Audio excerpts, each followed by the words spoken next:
Welcome to the Fredericksburg Center for Creative Arts and the December 2020, January 2021 Flora and Fauna National Juried Art Exhibition. Please remember to support our gallery with your patronage and your membership. I'm Carol Morgan, the curator of the Fredericksburg Center for Creative Arts Frederick Gallery. We've moved through the challenge, or moving through, 2020 and trying to be safe. We've discontinued our First Friday receptions, but in place of receptions, we've added something very new, and it's working beautifully for us. We have a videographer, David Kennedy, who is producing videos of the juror talk and awards announcements, and the video is then posted before First Friday or on First Friday of each month on YouTube, Instagram, Facebook, with a link on our website. Please watch for us at our website on www.fccagallery.org. This month's Flora and Fauna exhibition provided artists with an opportunity to submit art with a specific theme. A theme exhibition then challenges a juror to select a limited number of works from many entries and to form a cohesive display of varied art with varied media, varied subject matter, but still relating to the theme in an installation in 3 gallery rooms. The extensive arts background and experience of our juror suits him well for such a challenge. Diego Sanchez, our juror, was born in Bogota, Colombia, South America, and arrived in the United States in the summer of 1980. He obtained an MFA from the Painting and Printmaking Department from Virginia Commonwealth University and has been teaching art classes for the past 18 years to people of all ages at the Virginia Museum of Fine Art, the Visual Arts Center of Richmond, Virginia Commonwealth University, Virginia Union University, and currently at St. Catherine's School. He has shown his work throughout Virginia and in Peru, Italy, Belgium, Colombia, and France. He was the first recipient of the Teresa Pollock Artist of the Year Award and has served as a juror for art competitions, including the Virginia Museum Fellowship, Scholastic Visual Arts Award for the State of Maryland's Art Council. His work is in private and corporate collections, including the Sidney and Francis Lewis Collection, Charlotte Minor Media General, First Market Bank, Capital One, Federal Reserve Bank of Richmond, Markel Corporation, Philip Morris, and the Virginia Museum of Fine Art. Welcome back, Diego Sanchez. Well, I'd like to start by thanking Carol for that kind introduction and the rest of the Fredericksburg Center for the Creative Arts for inviting me to judge the Flora and Fauna show. This was kind of a challenging exhibition to jury. There were over 150 entries, so I'd like to congratulate all of you who are in the exhibition. I'd like to start by saying that judging the show is really a subjective endeavor and something that I might choose the next year I probably would not select. So my suggestion to all of you is, part of being an artist is persistence is very important. So my suggestion is keep trying and keep being persistent. I have had a friend who for 26 years signed up for the Virginia Museum Fellowship, for the Professional Fellowship, and he collected all the rejection letters in a folder. So finally, on the 27th year, he was able to get the fellowship. So the moral of the story is keep trying and keep creating. Nature is the most inspirational subject matter for any artist. You can even make the argument that most of the artwork created today, in one way or another, is a reflection of the natural world. A realistic depiction of a mountain, for example, can symbolize not only the sublime, but also the curiosity for the unknown. The pictures of nature can be about intellectual thought or the spirituality. Art involving nature can be done simply to display the beauty of the natural world, which is all around us, to make a scientific observation about the environment, or to open our minds to the philosophical ideas about our own connections to the natural world and beyond. Today, with all the technological advances on cell phones and other electronic devices, slowing down and being close to nature has become more of a challenge. We have to relearn how to slow down, become mindful, and reconnect with nature. When we are in the natural world, it's hard not to notice the colors, the shapes, the birds, flowers, or the light changing the landscape at different times of the day. So one of the things that I try to do is try to remember this feeling of being close to nature when I was looking at the work. I try to slow down and really look at the work. John Constable depicted his native English countryside with fresh attention to the atmosphere. Martin Johnson Haight and James Audubon travel widely throughout the world documenting birds in their natural habitats. Claude Monet cultivated his private gardens as subjects to contemplate painting in different seasons throughout the year. George O'Keeffe found beauty in abstractions in details from a single flower. Andy Goldsworthy uses natural materials to create amazing sculptures that eventually will decay and become part of the landscape. All these are just a few examples of how artists pay homage to nature. So without any further ado, here are my selections.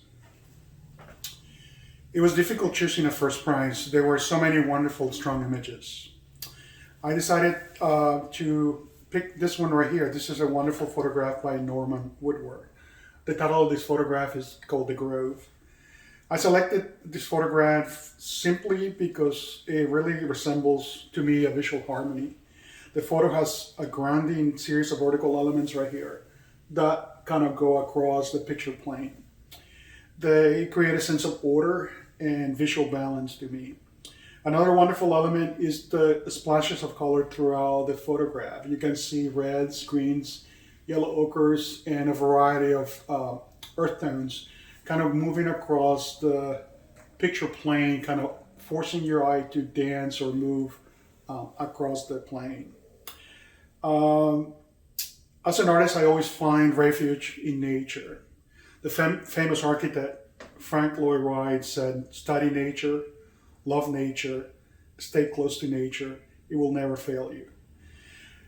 This year has been a challenging year for all of us, and one of the reasons I kind of selected this image is because it reminded me of the nurturing and healing power of nature.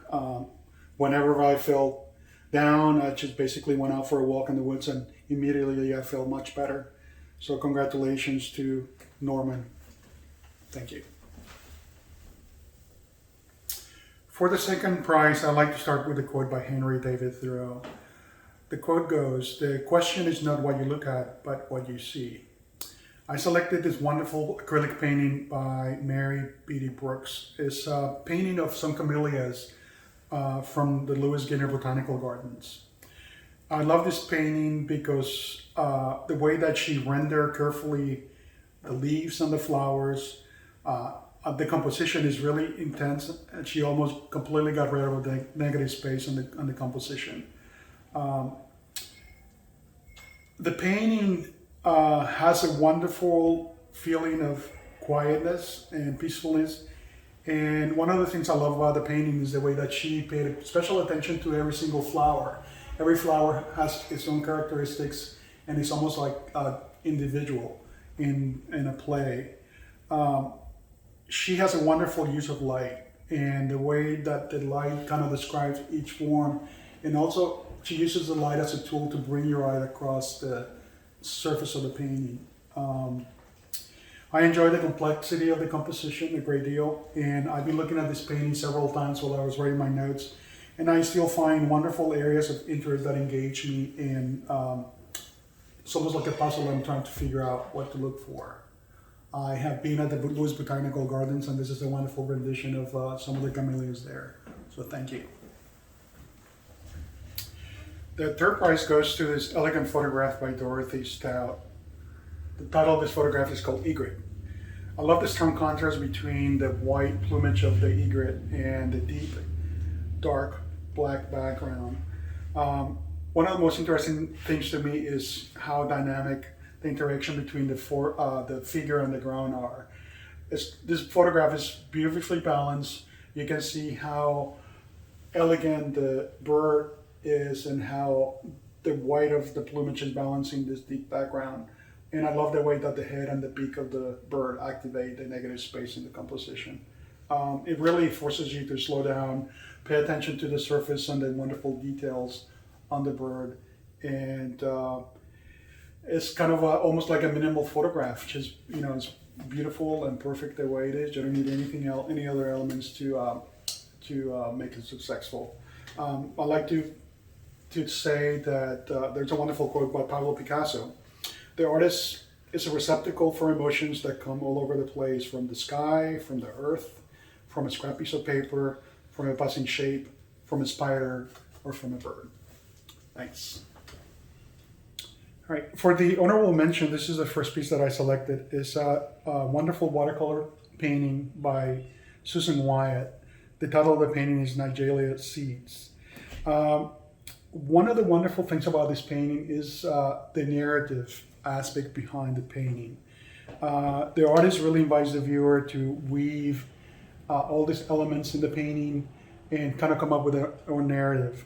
When I was looking at the painting, the image that I was looking at, it was not big enough, so I could not make out the titles for the 3 books right there, but I just looked at them, and actually all of them are actually books of Alice in Wonderland, The Adventures of Alice in Wonderland, the wonderful books by Lewis Carroll.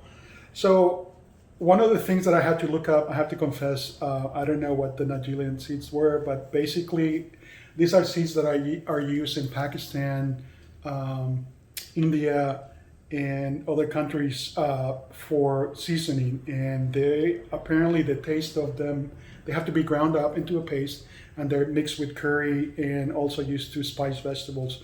But apparently people describe their flavor as a combination of onions, black pepper, and oregano. Apparently they have a very strong pungent smell and a bitter taste. In my brain, when I was looking at this painting, I was trying to develop a story between all the elements, all the characters on the painting, the plant, the bird, and the butterfly. I like the way that the bird is kind of looking at the butterfly, and then I was trying to come up with a story, and unfortunately, I don't know what the painting is about. The only way to find out is as the artist, but you can appreciate the wonderful way that she handled the paint, beautiful way that she used light, and the fact that you can actually make up your own story about this wonderful painting. So those are the elements that why I selected this painting. So thank you. Okay, this is the second honorable mention, and this is a wonderful linocut by Linda Larochelle. The title of this piece is Easy Does It. And I was looking at the number of the edition. This is actually the first print out of 3 prints. And this is either a 3-color linocut or a 3-color reduction linocut. One of the reasons I selected this piece is because the wonderful expression of the cat. He looks directly at the viewer, and his expression is wonder and kind of surprise. You don't know if he's looking at you because he was surprised or not. But I like the relationship between her and her pet. You can see how much she cares about the animal. I love the composition, the fact that being outside in the garden with her cat is something that is very important to her. One of the things that I enjoy about this piece is the way that she uses line, and line becomes a unifying factor throughout the whole linocut. And it kind of shows energy, but at the same time it kind of pulls everything together, and it is a beautiful piece. So thank you. Okay, this is the third honorable mention, and there's a wonderful feeling of discovery in this amazing photograph by David Boyd. When I first saw the image, I thought that the flower above the bird's head was a crown, but then when I look at the title, I noticed that it was called A Pretty Umbrella, and then I immediately got the idea of how he got the title. One of the things I like about this photograph is the way that he uses depth of field to kind of frame what is clearly the subject matter of the photograph, the bird and the flower. One of the reasons I selected this image is because the rich visual texture in the flower and the bird is beautifully balanced by the greenery in the background. Is nicely balanced by those yellow touches of color all over the place, as well on the bird's feet, beak, and this one full spot on his eye. there's a sense of peacefulness and quietness and stillness when I'm looking at this image. And that's why I selected the image. Thank you. Okay. My last selection for honorable mention is this digital photograph by Penny Parrish. I'm sorry. Usually when I'm judging a show, I never look at the names. I just look at the work. So this is the reason I selected this photograph. Well, there are actually two reasons. The first one is visually is a very strong image. I love the texture that she created by capturing all the milkweed seeds. And I love the fact that the wind is kind of creating the sense of coming alive and exploding. I didn't really know much about milkweed until I had a couple friends who decided to have some monarch butterflies, and that's one of the things that they love to eat.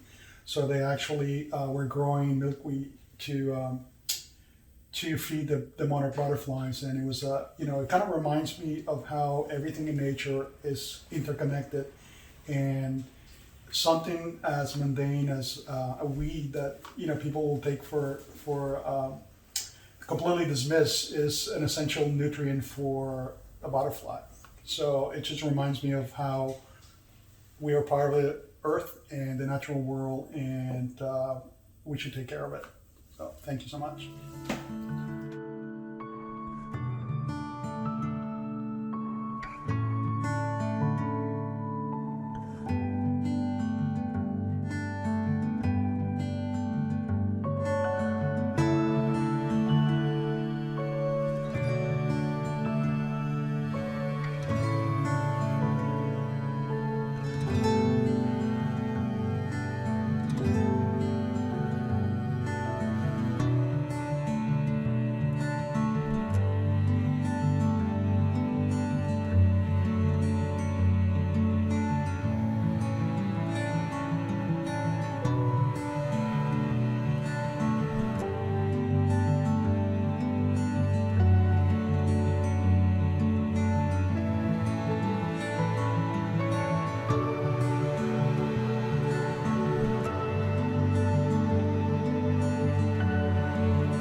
thank Diego for a wonderful job of selecting a beautiful exhibit and for selecting awards that I think we can all agree the work is so beautifully done and executed.